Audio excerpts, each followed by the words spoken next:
Okay, good day ladies and gentlemen. So this would be our first video for mathematics in the modern world. Now our topic here would be on mathematics as a language. Now what is important in this lesson is for you to be able to transform a given statement in English into its mathematical counterpart. So let's first dive into what we really need when we talk about transforming the English language into its mathematical counterpart. You are familiar with terms sentence and phrase. So a sentence expresses a complete thought, a phrase does not. The same goes in mathematics. Its counterpart, a sentence, would be either an equation or inequality, depending on the verbs that are going to be used. I'll be giving you an example later on. A phrase is equivalent to an expression. So if you have the statement, let's say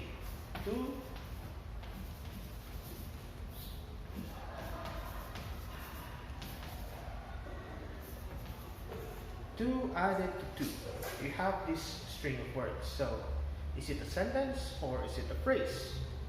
We're going to look at it. 2 added to 2. So what if it's 2 added to 2? This is an example of a phrase. Now, in mathematics, it is equivalent to the expression 2 plus 2. Okay? If we're going to make this into a sentence, we need to complete the thought. So let's say 2 added to 2 is 4.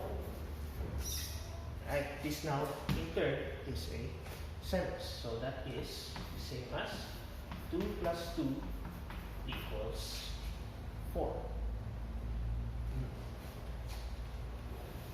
The verb is denotes an equation. So always look for this verb.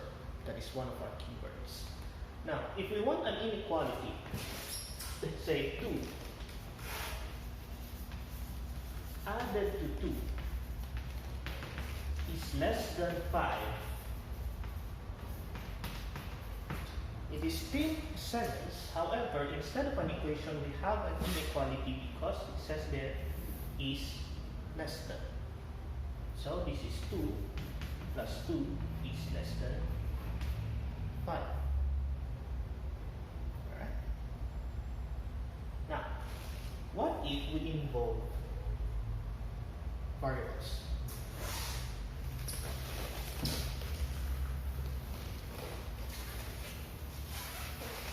What if we involve variables? This would be your graded x and y's and whatever letter in the English alphabet that we want to use.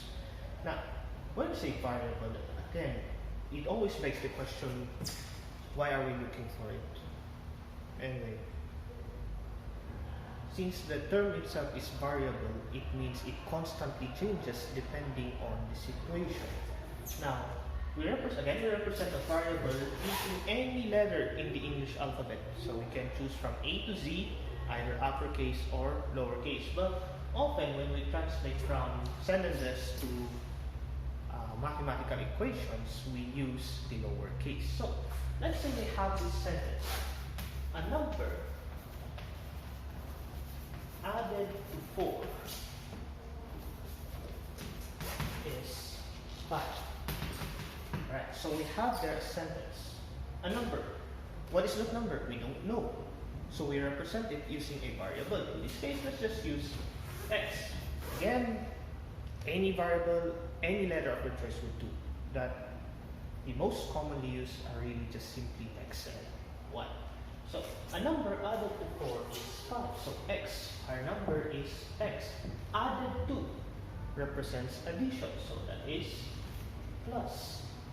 And then 4, then the verb is represents equals, and then 5.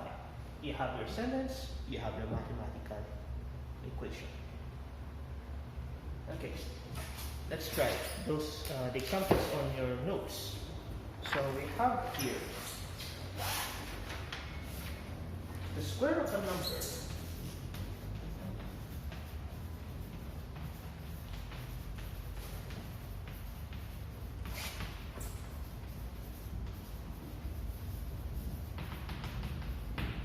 number is non-negative. Okay, a number. So let's just say we say n represents my number. The square, meaning we raise it 2. So the square of a number is, this time we have to consider the word non-negative. Although we have the verb is, it doesn't necessarily mean that we are going to use the equal sign. We have to consider this word non-negative. When we say non-negative, it can be 0 or it can be positive.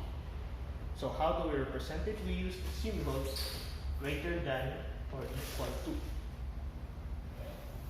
and then 0. Of course, when we say non-positive, we change this to less than or equal to. Okay, let's just write it here. Non-positive is less than or equal to 0.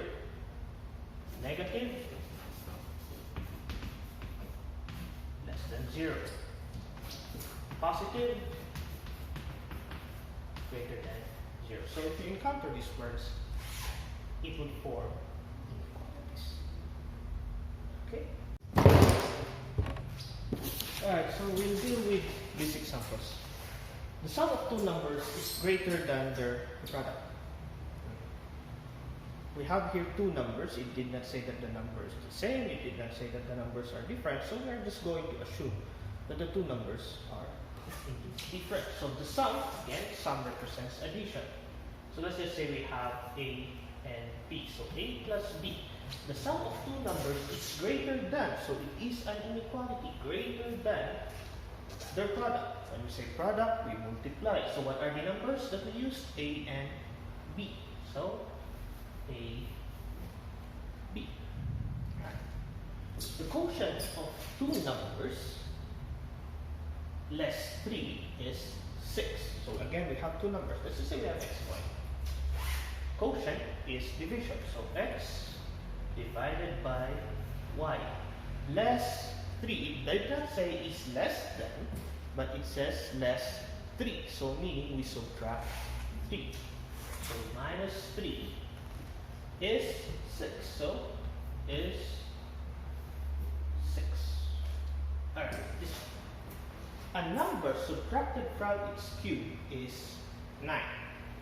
So we cannot use two variables because it only refers to a single number. So let's say our number is n. Okay, it says they're subtracted from its cube. N cube minus n. N is subtracted from its cube. So n subtracted from its cube is 9. Okay, the last one is quite tricky. A number y, so we are given already a specific variable to use. A number y is 4 less than the product of two consecutive integers. Okay. How are we going to do this? We'll start with this one. Two consecutive integers. When we say two consecutive integers, let's say the first integer is n. What would be the second integer? Of course, it would be n plus 1. Why n plus 1? Let's go back to our basic numbers. What comes after 1? 1 and then 2. What's the difference between 1 and 2? It's 1. 2 and 3, the difference is also 1. So 1, this will be 2. This is 2, this will be 3. So n plus 1. Okay. Is 4 less than the product? Okay, so we have already the product. We are referring to what? So would we use less than or equal to, or simply equal in this case? You might be tricked into using the less than sign because is less than, but take note, the number is there first. So is 4 less than? This is the product. So less than this. 4 less than this. That's why we have here minus 4. This phrase is referring to what? So, that's the end for this lesson.